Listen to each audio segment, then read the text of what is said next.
오늘은 기다리는 사람 시몬이라고 하는 제목으로 하나님의 말씀 선포하겠습니다. 기다림은 아름답습니다. 우리의 기다림은 예수님의 탄생을 축하할 뿐만 아니라 다시 이 땅에 오실 재림주 예수님을 기다리는 절기이기도 합니다.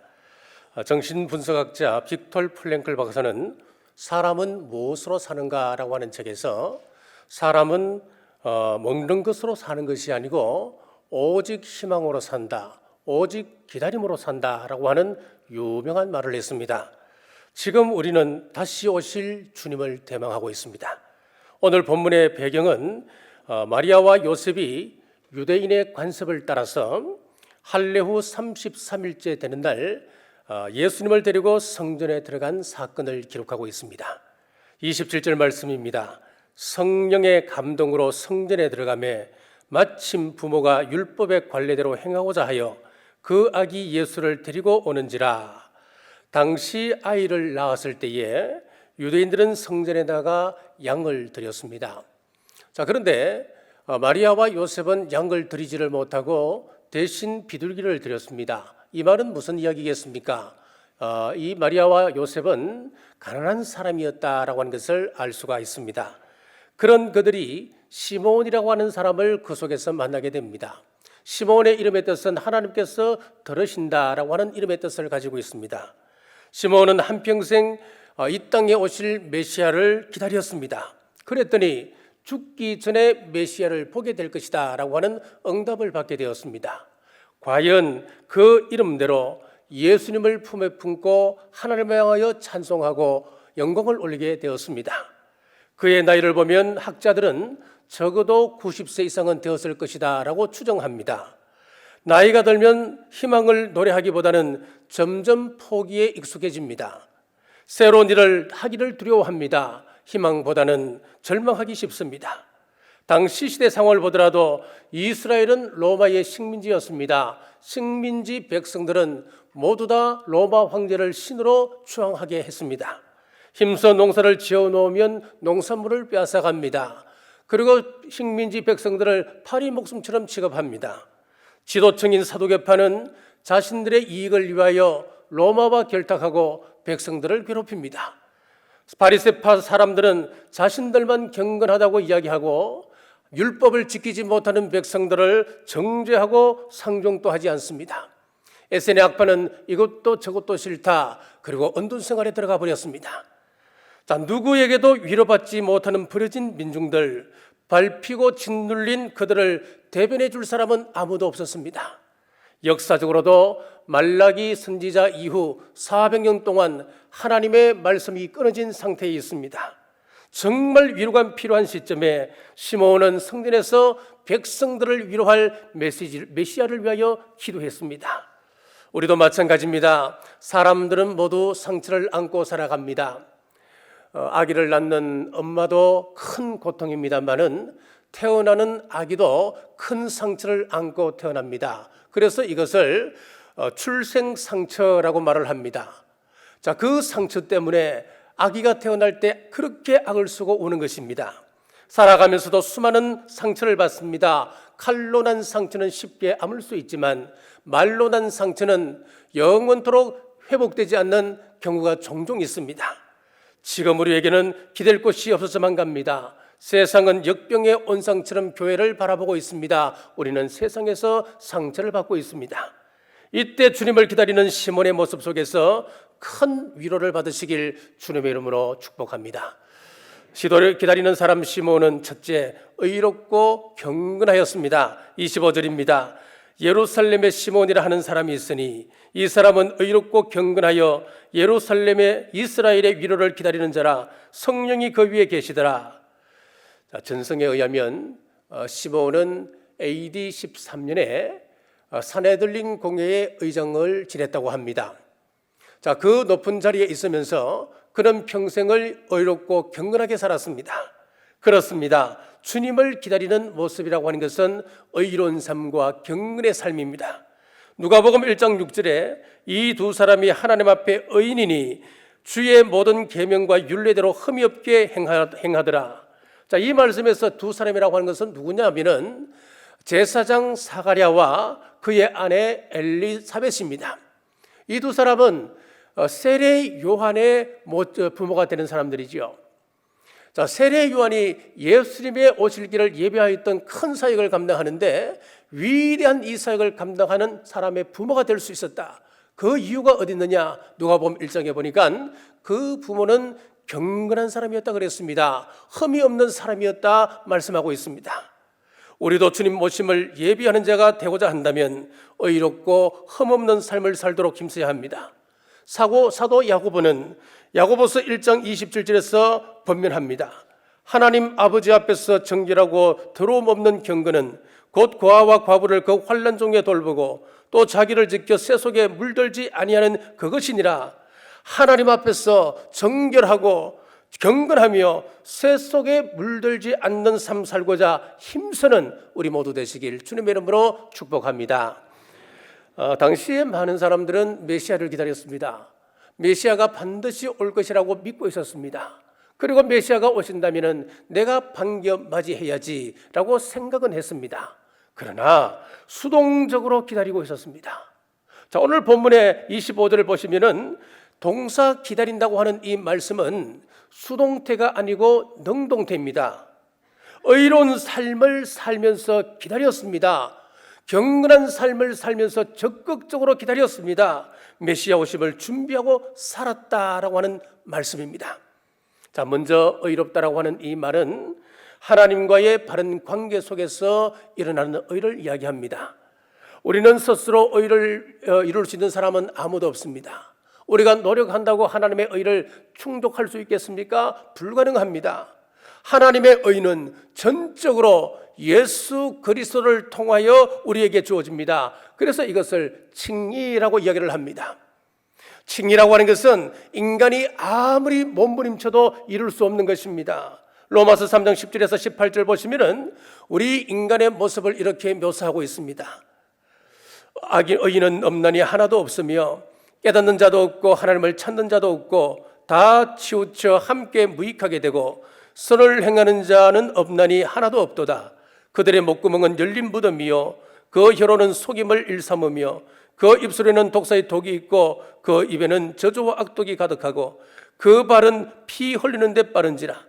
파멸과 고생이 그 길에 있어 평강의 길을 알지 못하였고 그들의 눈앞에 하나님을 두려움이 없느니라 함과 같으니라.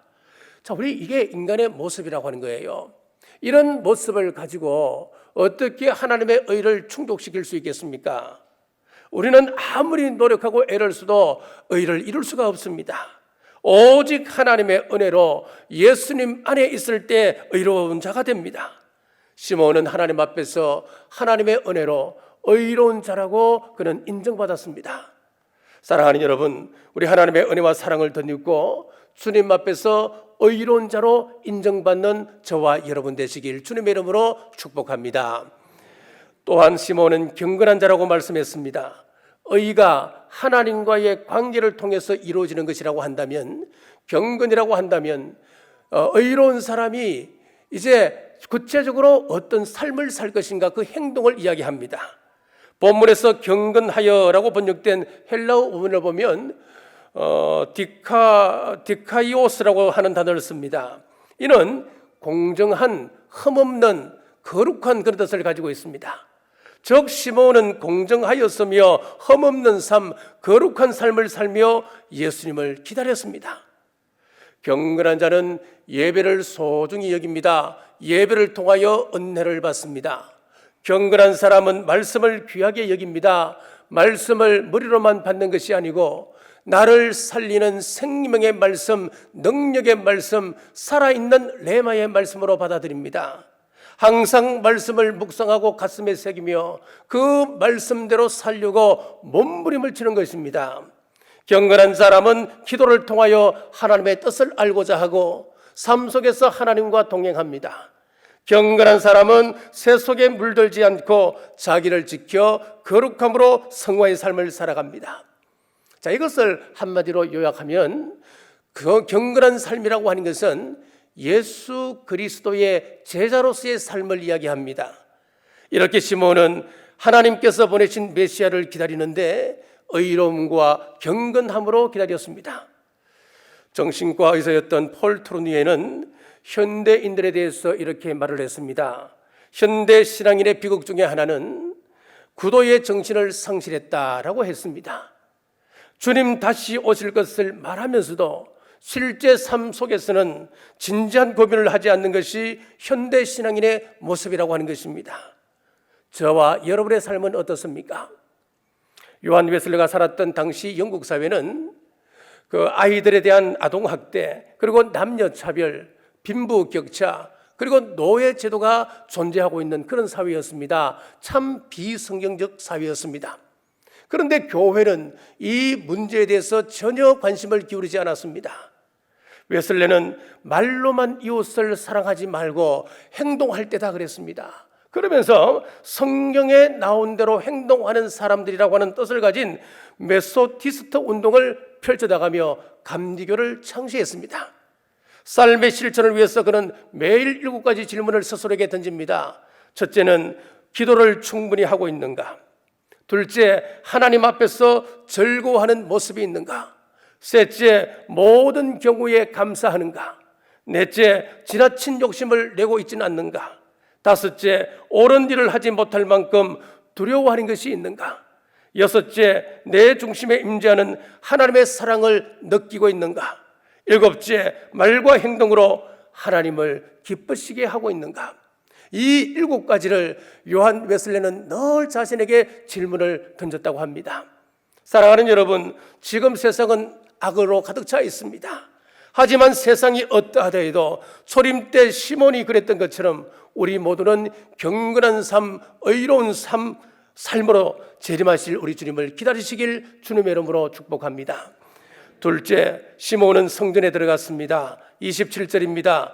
성령의 감동으로 성전에 들어가매 마침 부모가 율법의 관례대로 행하고자 하여 그 아기 예수를 데리고 오는지라.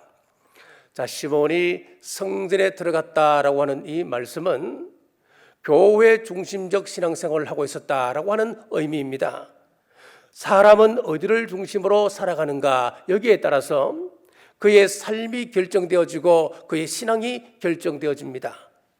시몬은 늘 성전을 가까이 하는 삶을 살았기에 의롭고 경건할 뿐 아니라 교회 중심적 사람이 되었습니다. 여기서 들어가매라고 하는 헬라어는 에이사고인데 이는 끌어들이다라고 하는 뜻입니다. 25절, 26절에도 보시면은 성령님의 인도로 늘 성전을 가까이 하며 살았다 하는 것을 알 수가 있습니다. 우리도 시몬처럼 늘 성령 충만함으로 교회를 가까이 해야 합니다. 교회 중심적 신앙생활이 예수님의 재림을 준비하는 그런 삶이기도 합니다. 시몬이 예수님을 만난 장소 성전은 구약에서 보면은 제사를 드릴 수 있도록 구별된 장소였습니다. 신명기 12장 13절에서 14절입니다. 너는 삼가서 내게 보이는 아무 곳에서나 번제를 드리지 말고 오직 너희의 한 지파 중에 여호와께서 택하실 그곳에서 번제를 드리고 또 내가 내게 명령하는 모든 것을 거기서 행할지니라. 거룩하신 하나님의 임재, 하나님과의 만남이 이루어지는 신성한 장소, 그곳이 바로 성전이었습니다. 신약에서 성전은 하나님을 모시고 있는 사람 자체가 성전이라고 말씀합니다. 고린도전서 3장 16절입니다. 너희는 너희가 하나님의 성전인 것과 하나님의 성령이 너희 안에 계시는 것을 알지 못하느냐. 자, 계시록에서는 해입은 여자 참교회는 1260일 동안 보호받고 양육받는 것으로 묘사하고 있습니다. 그렇습니다. 하나님께서는 교회를 통하여 우리를 만나십니다. 교회를 통하여 보호하시고 교회를 통하여 양육하십니다. 그렇기 때문에 교회는 실로 귀한 장소고 보배로운 장소입니다. 자, 구약 성경을 보면 대략 1년에 176일 예배를 드렸습니다. 자, 한 걸음 더 나가서 신약 시대 초대교회를 보면은 매일 예배를 드렸습니다. 하지만 지금 이 시대는 예배를 멀리하는 사람이 점점 많아지고 있습니다. 이는 교회의 비극이며 교회가 무기력해지고 있다고 하는 증거이기도 합니다. 반면 최근 이단이나 거짓 종교들은 교회들보다 더 잘 모인다고 그럽니다. 대한민국에서만 350여 종의 이단과 사이비가 존재하고 있는데, 자, 그 이단과 사이비에 많은 사람들이 모여서 자기 나름대로의 예배를 드리고 있습니다. 거기에 사람들이 모여들고 있는 겁니다. 자, 이러한 때 초림 때 시몬처럼 우리는 재림 예수님을 사모하는 삶을 살아야 됩니다. 의로운 삶, 거룩한 삶, 교회 중심적 삶으로 다시 오실 우리 예수님을 대망하는 우리 모두 되시길 주님의 이름으로 축복합니다. 셋째, 시몬은 하나님을 증거했습니다. 28절에서 32절입니다. 시몬이 아기를 안고 하나님을 찬송하여 이르되 주제여 이제는 말씀하신 대로 종을 평안히 놓아주시는도다. 내 눈이 주의 구원을 보아사오니 이는 만민 앞에 예비하신 것이요 이방을 비추는 빛이요 주의 백성 이스라엘의 영광이니이다 하니. 자, 이처럼 시몬이 아기 예수님을 품에 안고 하나님을 향하여 찬송하고 영광을 올릴 수 있었던 것은 하나님께서 자신에게 주셨던 그 예언의 말씀이 성취되고 있다고 하는 것을 확신할 수 있었기 때문이었습니다. 시몬이 올린 찬양의 내용을 보면은 예수님을 통하여 이루실 하나님의 비전이었습니다. 곧 이방 모든 민족이, 모든 열방이 예수님을 통하여 구원받는다고 하는 말씀입니다. 100년 가까이 살아왔던 시몬의 눈에 비친 이 세상은 절망과 상처뿐이었습니다. 그리고 위로받지 못함과 괴로움이었습니다. 그럼에도 불구하고 의로움과 거룩함으로 위로를 기다리다 메시아를 만났습니다. 그리고 감격함으로 찬송하고 또 주님을 전가하기 시작했습니다. 내가 예수님을 만났습니다. 메시아를 만났습니다. 이 메시아는 열방의 구원을 선포할 사람입니다. 우리 민족의 영광입니다. 전가하기 시작했습니다. 여러분은 처음 예수님을 만났을 그 감격을 기억하고 계신지요? 아무리 보아도 구원받을 만한 아무런 조건이 없는 저와 여러분 아니었습니까? 그런데도 불구하고 아무런 이유 없이, 아무런 조건 없이 독생자 예수님을 십자가에 못 박으며 죽이셨던 그 사랑으로 우리들에게 찾아오셨습니다. 그 감격을 고스란히 간직하고 우리 또한 이 주님을 증거해야 되지 않겠습니까? 정인으로서의 삶이라고 하는 것은 내가 먼저 절망과 탄식의 자리에서 예수 그리스도 의지하고 그 자리에서 일어나는 것입니다. 절망과 낙담을 중단하는 것입니다. 지금 이 나라의 현실은 암울합니다. 정치는 안정을 주기보다는 공산주의 혁명 시대를 방불케 하고 있습니다. 경제는 주변국의 견제 속에서 점점 설 자리를 잃어가고 있습니다. 종교는 온갖 이단과 타락한 종교인들로 인하여 백성들의 존중을 받지 못하고 있습니다. 이러한 때 정인의 삶이라고 하는 것은 무엇이겠습니까?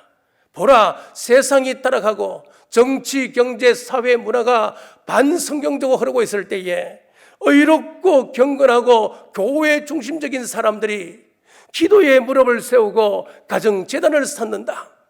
우리가 분연히 일어나 빛과 희망이신 주님 붙들고 어둠을 뚫고 일어나는 것입니다. 이것이 정인의 삶입니다. 존 맥닐 목사님은 이렇게 사람들에게 물었습니다. 기찻길 위에 술 취한 사람이 누워 있습니다. 어떻게 할 겁니까? 그때 온 회중이 한 목소리로 빨리 가서 그 사람을 끌어내려야지요. 그렇습니다. 우리 주님 다시 오십니다. 반드시 오십니다. 다시 오실 우리 주님은 이 세상을 심판할 심판주로 오십니다. 이 주님을, 이 메시아를 우리가 증거하지 않고 어떻게 살아갈 수 있겠습니까? 19세기 미국 청교도 작가 나다니엘 호손이 썼던 큰 바위 얼굴을 소개하고 말씀을 맺고자 합니다. 주인공 어니스트는 어니스트의 고향 앞산에는 사람 얼굴을 닮은 큰 바위가 있었습니다. 그리고 그쪽 어른들이 하는 이야기가 언젠가 우리 마을에서 저 얼굴을 닮은 사람이 탄생하여서 이 세상에 소망과 희망을 주고 위로를 지내줄 것이다. 자, 이 이야기를 어릴 때부터 듣고 자랐던 어니스트가 나는 반드시 큰 바위 얼굴을 닮은 사람을 만나야지 하는 기대와, 그리고 또 한편으로는 내가 큰 바위 얼굴을 닮은 사람이 되어서 지 암울한 이 세대 속에 희망을 전하고 소망을 전하고 위로를 전하는 사람이 되어야지 라고 다짐하면서 그는 적극적으로 진실과 성실로 열심히 살았습니다. 자, 세월이 흘렀습니다. 그 마을에 큰 바위 얼굴을 닮은 사람이 나타났다고 사람들이 말을 했습니다. 돈을 많이 벌어서 거부가 된 사람, 위대한 장군, 위대한 의사, 위대한 학자, 정치가가 된 사람, 사회적으로 성공했다고 하는 사람들이 그 고향에 와서는 환대를 받고 있는 것이었습니다. 그것을 바라본 어니서트는 큰 바위 얼굴을 닮은 사람이 아니라고 생각하고 실망에 빠졌습니다. 또 세월이 흘렀습니다. 어니서트가 전도사가 되어서 고향 교회에서 설교를 하고 있는데 그의 설교를 듣고 있던 한 시인이 이렇게 외쳤습니다. 저분이 큰 바위 얼굴을 닮은 사람입니다. 자, 여러분은 누구를 기다리시는가요? 무엇을 바라보고 사시는가요? 여러분들이 누구를 기다리느냐에 따라서 여러분들의 인생은 좌우가 되고 판가름납니다. 오랜 세월 큰 바위 얼굴 닮기를 바라고 성실함으로 살 때에 마침내 큰 바위 얼굴 모습이 자신에게서 드러났던 것처럼 우리가 주님의 재림을 기다린다면 재림에 합당한 삶을 살아갈 수밖에 없습니다. 우리가 재림에 합당한 삶을 살아간다면 우리 속에서 재림주 예수님의 모습이 사람들에게 보이기 시작할 것입니다. 사랑하는 여러분, 시몬처럼 의롭고 경건하게 사십시오. 교회 중심적 삶을 사십시오. 성도다운 모습으로 다시 오실 메시아를 기다리며 그 메시아를 증거하는 2002년 대림절 은혜 주간 되시길 주님의 이름으로 축복합니다. 기도하겠습니다. 대림절 넷째 주를 맞아서 소망의 말씀을 나누게 하심 감사합니다. 시몬은 위로가 필요한 시대를 위로하며 기다리며 의롭고 경건하게 살았습니다. 성전 중심의 삶을 살았습니다. 우리 또한 위로하는 입술로 위로를 전하고 의롭고 경건한 삶을 살아 주님을 기다리며 성령 충만케 하옵소서.